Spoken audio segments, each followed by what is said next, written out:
الله عليها وعلى جمالها.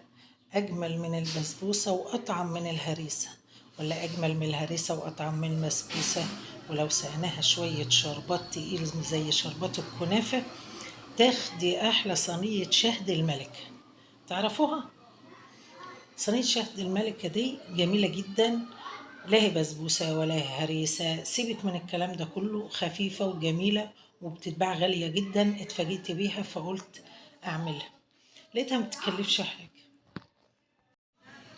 نسمي الله ونصلي على الرسول عليه الصلاة والسلام، ونبدأ. معانا كيلو لبن وضفت فيه 3/4 كوباية جوز الهند ناعمة، بأكد إنها تكون ناعمة، و3/4 كوباية سكر، و3/4 كوباية.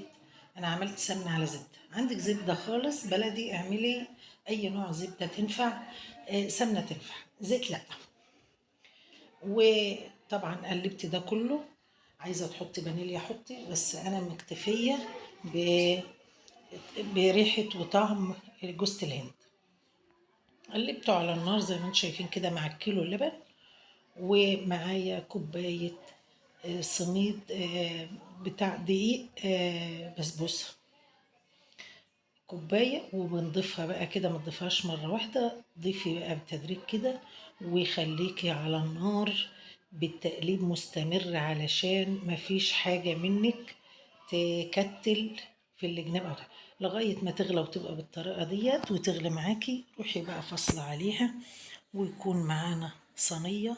لو انت عايزاها، انا عاملاها سميكه، عاملاها بسمك 1 سنتي. لو انت عايزاها سميكه عن كده، حط صينيه، هات صينيه 30 في 30 او 27 في 30. الصينيه دي 30 في 40.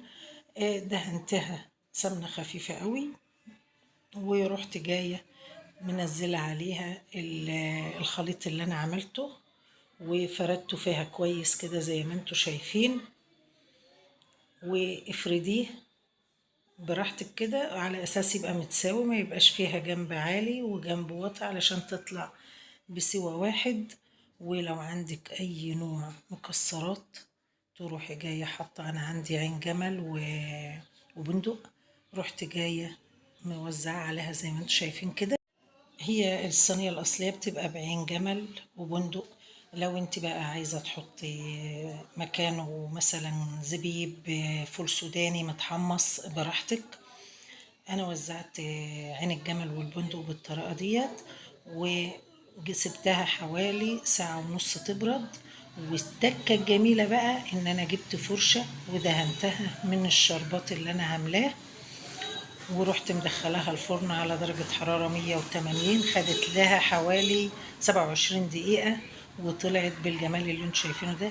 سقيتها شربات زي شربات الكنافة، شربات مركز زي شربات الكنافة، وطلعت بالجميلة رهيبة رهيبة رهيبة.